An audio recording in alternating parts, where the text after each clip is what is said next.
Assalamualaikum warahmatullahi wabarakatuh. Salam, Om Swastiastu, Namo Buddhaya, salam kebajikan. Perkenalkan, nama saya Yudi Haryanda dengan NIM S10322010001. Saya mahasiswa Universitas Tanjung Pura Pontianak, Prodi Ilmu Pemerintahan, Fakultas Ilmu Sosial, Ilmu Politik.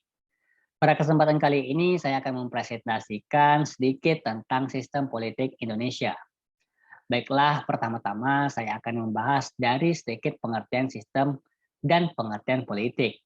Kemudian saya bahas pandangan apa sistem politik Indonesia itu sendiri. Nah, pengertian sistem adalah suatu kebulatan atau keseluruhan yang kompleks dan terorganisasi. Sedangkan pengertian politik berasal dari bahasa Yunani, yaitu polis, yang artinya negara kota. Pada awalnya, politik berhubungan dengan berbagai macam kegiatan dalam negara atau kehidupan negara. Selanjutnya, sistem politik Indonesia itu sendiri diartikan sebagai kumpulan atau keseluruhan berbagai kegiatan dalam negara Indonesia yang berkaitan dengan kepentingan umum, termasuk proses penentuan tujuan, upaya-upaya mewujudkan tujuan, pengambilan keputusan, seleksi, dan penyusunan skala prioritasnya. Nah, seperti yang bisa kita ketahui bersama-sama, politik adalah semua lembaga-lembaga negara yang ada di dalam konstitusi negara atau termasuk fungsi legislatif, eksekutif, dan yudikatif.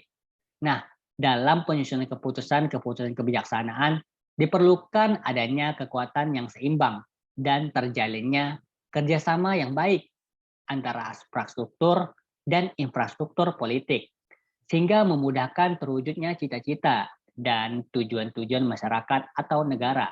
Dalam hal ini yang dimaksud suprastruktur politik ialah lembaga-lembaga negara yang di mana lembaga-lembaga tersebut di Indonesia diatur dalam Undang-Undang Dasar 1945, yakni MPR, DPR, DPD, Presiden dan Wakil Presiden, Mahkamah Agung, Mahkamah Konstitusi, serta Komisi Yudisial.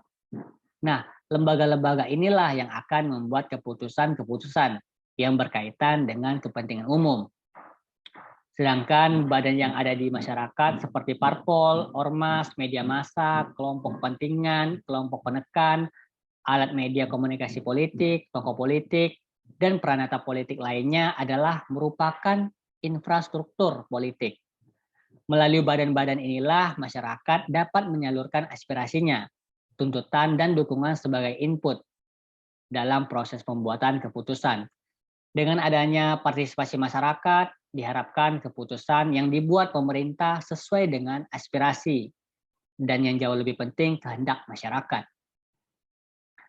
Lalu Indonesia sendiri di sini menganut sistem politik demokrasi, yang di mana sistem politik didasarkan pada nilai, prinsip, prosedur, dan kelembagaan yang demokratis. Adapun sendi-sendi pokok dari sistem politik demokrasi di Indonesia ialah satu, ide kedaulatan rakyat. Kedua, negara berdasarkan atas hukum. Ketiga, bentuk republik. Keempat, pemerintahan berdasarkan konstitusi. Kelima, pemerintahan yang bertanggung jawab. Keenam, sistem perwakilan. Dan yang terakhir, ketujuh, sistem pemerintahan presidensial. Kemudian peran serta masyarakat dalam politik adalah terciptanya masyarakat politik yang kritis dan partisipatif dengan ciri-ciri yang pertama, meningkatnya respon masyarakat terhadap kebijakan pemerintah. Yang kedua, adanya partisipasi rakyat dalam mendukung atau menolak suatu kebijakan politik. Dan yang terakhir, ketiga, yaitu meningkatnya partisipasi rakyat dalam berbagai kegiatan organisasi politik, organisasi kemasyarakatan, serta kelompok-kelompok penekan. Nah, mungkin cukup itu saja yang dapat saya sampaikan pada kesempatan kali ini. Kurang lebihnya saya mohon maaf. Sekian, terima kasih. Wassalamualaikum warahmatullahi wabarakatuh.